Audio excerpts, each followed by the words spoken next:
जय जय श्री राधे। मित्रों, आप सभी का आपके अपने YouTube चैनल सुरेश सत्यम पर स्वागत है। दोस्तों, एक चीज ऐसी है जिसे ना तो आप किसी से ले सकते हो और ना ही किसी को दे सकते हो। कौन सी चीज है जो ना ली जा सकती है और ना किसी को दी जा सकती है? अगर आपको भी जानना है इस सवाल का उत्तर तो वीडियो में अंत तक बने रहें। इस कहानी में आपको उत्तर भी मिलेगा और बहुत ही सार्थक ज्ञान और अनमोल प्रेरणा भी मिलने वाली है। कहानी ऐसी है कि आप सोचने पर मजबूर हो जाएंगे। बहुत ही ज्ञानवर्धक और मन को झकझोर देने वाली कहानी। वीडियो शुरू करने से पहले एक निवेदन, कृपया वीडियो को लाइक कर दें और यदि आप हमारे चैनल पर पहली बार आए हैं तो आपका हार्दिक स्वागत। अनुरोध है, चैनल को सब्सक्राइब अवश्य करें ताकि आपका और हमारा यह जुड़ाव निरंतर बना रहे। दोस्तों, एक चीज ऐसी है जिसे चाहे कोई स्त्री हो अथवा पुरुष, ना तो किसी को दे सकता है और न किसी से ले सकता है। ऐसी कौन सी वो अद्भुत चीज है? इसका जवाब आपको इस प्रेरणादायक कहानी में मिलेगा। आइए कहानी शुरू करते हैं। दोस्तों, प्राचीन काल में मगध में एक बड़ा खूंखार डाकू था जिसका नाम था अंगुलीमाल। वह इतना कुख्यात डाकू था कि पूरे क्षेत्र में उसका भय व्याप्त था। उसका नाम सुनकर ही लोग सिहर उठते थे। वह एक बियाबान जंगल में रहता था। मार्ग में आने जाने वाले लोग उसका शिकार बनते थे। उसका आतंक इतना था कि लोगों ने उस मार्ग से जाना आना ही बंद कर दिया। जो एकाध उस मार्ग से जाता था वह किसी भी सूरत जिंदा नहीं बचता था।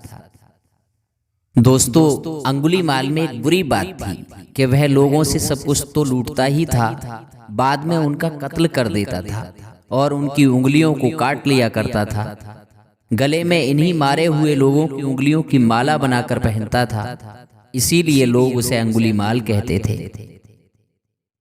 वह जितनी हत्याएं करता था उनकी उंगलियां काटकर उसे माला में पिरो लेता, जिससे हत्याओं की गिनती की जा सके। इसी भय से लोग भूल कर भी उस मार्ग से नहीं जाते थे। वह इतना जघन्य अपराधी था कि लोग उसके नाम से थर थर कांपते थे।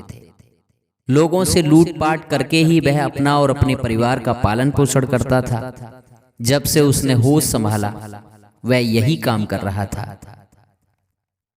दोस्तों, एक बार महात्मा बुद्ध उस राज्य में वर्षावास के लिए आए।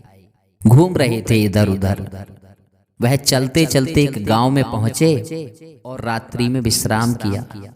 उस गांव के लोगों में एक अलग तरह का डर था। जब महात्मा बुद्ध ने उनसे डरने की वजह पूछी तो उन्होंने कहा कि जंगल में अंगुलीमाल नाम का एक खूंखार डाकू रहता है। वह लोगों को बड़ी बेरहमी से मार डालता है। यहाँ के और आसपास के गांव के कितने ही लोगों को वह मार चुका है। महात्मा बुद्ध ने श्रावकों से कहा कि हम उस डाकू अंगुलीमाल से मिलना चाहते हैं। लोगों ने कहा, अरे आप ऐसा बिल्कुल मत करना। वह राक्षस है और साक्षात यमराज है। उसके पास से कोई भी आज तक जिंदा लौट कर नहीं आया। गांव वालों ने बताया कि जो उसके पास जाता है वह उसे छोड़ता नहीं।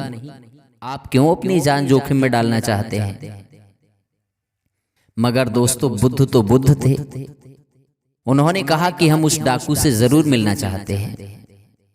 रात्रि विश्राम किया उसी गांव में और सुबह होते ही महात्मा बुद्ध चल पड़े उस अंगुलीमाल से मिलने, जिसके आतंक से लोग भयभीत रहते थे। जब महात्मा बुद्ध जंगल में आगे बढ़े तो एक एक करके उनके शिष्य रुकने लगे। महात्मा बुद्ध अकेले रह गए। अंत में महात्मा बुद्ध अकेले निर्भीक होकर जंगल में बढ़े चले जा रहे हैं। अंगुलीमाल तो रहता ही था उस जंगल में। अंगुलीमाल की दूर से ही उन पर नजर पड़ गई। वह सोचने लगा कि इस जंगल में मेरे डर से 50-100 आदमी भी एक साथ नहीं आते हैं और आज एक सन्यासी अकेला चला आ रहा है। आखिर क्यों? शायद इसे किसी ने बताया नहीं कि अंगुलीमाल क्या चीज है। कहा जाता है कि जब श्रावस्ती में अंगुलीमाल का भय था तभी भगवान गौतम बुद्ध अपना वर्षावास करने यहाँ आए हुए थे। लोगों ने गौतम बुद्ध को अंगुलीमाल के आतंक के बारे में बताया था। लेकिन वे मौन धारण करते हुए जंगल की ओर बढ़ते गए। इधर से बुद्ध जा रहे हैं, उधर से झाड़ियों में से हाथ में तलवार लिए हुए अंगुलीमाल उनकी ओर लपका। तभी पीछे से आवाज आई, रुक जा, कहां जा रहा है? बुद्ध ठहर गए और पीछे मुड़कर देखा तो अंगुलीमाल खड़ा था और उसके गले में मरे हुए लोगों की उंगलियों की माला लटक रही थी। उसके डरावने रूप को देखकर भी बुद्ध शांत और सरल थे। बुद्ध ने मधुर स्वर में कहा, मैं तो ठहर गया, लेकिन भाई तू कब ठहरेगा? बुद्ध की वाणी का ऐसा प्रहार हुआ कि अंगुलीमाल अबाक रह गया। बुद्ध की निडरता और चेहरे पर तेज देखकर अंगुलीमाल ने कहा, हे सन्यासी, क्या तुम्हें मुझसे डर नहीं लगता? क्या तुम नहीं देख रहे हो मैंने लोगों को मारकर उनकी उंगलियों की माला पहनी हुई है? बुद्ध बोले, भला तुझसे क्या डरना?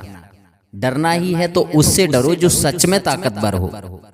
इस पर अंगुलीमाल बोला, मैं एक बार में 10 लोगों का सिर काट सकता हूं।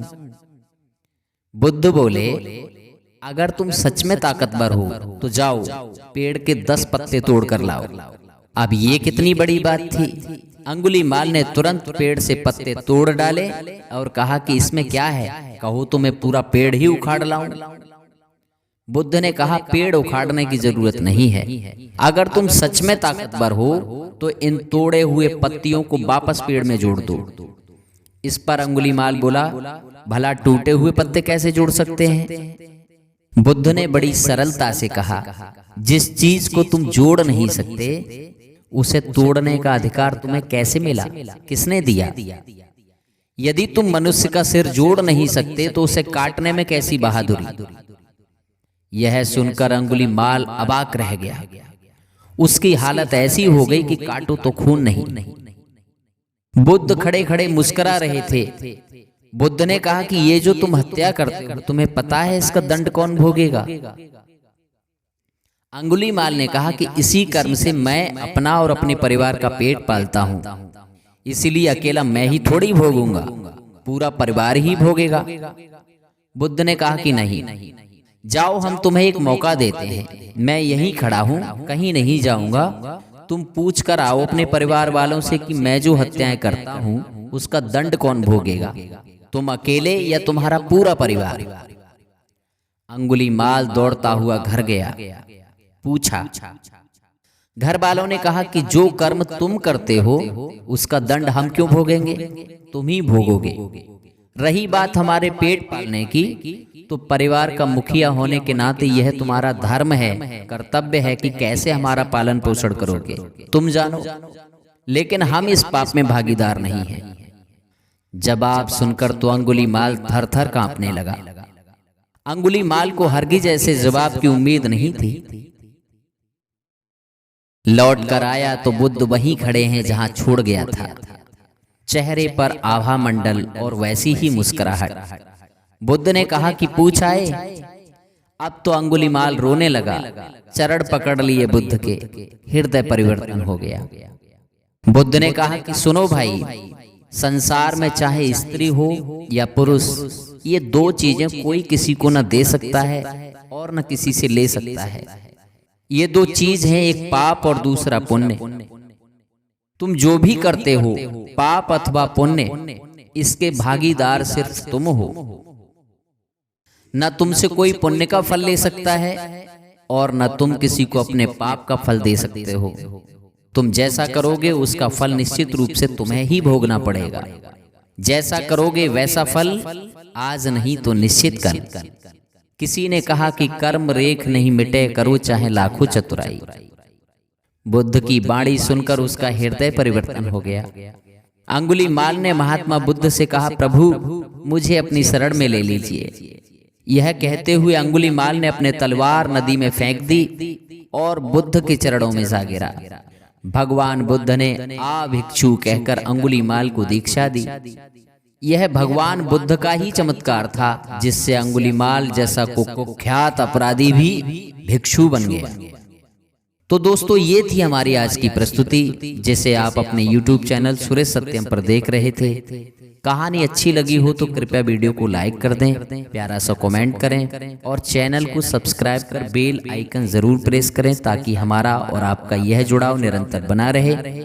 आज के लिए इतना ही, मिलते हैं अगली वीडियो में। तब तक आप सभी खुश रहें, प्रसन्न रहें। जय जय श्री राधे, जय जय श्री श्याम।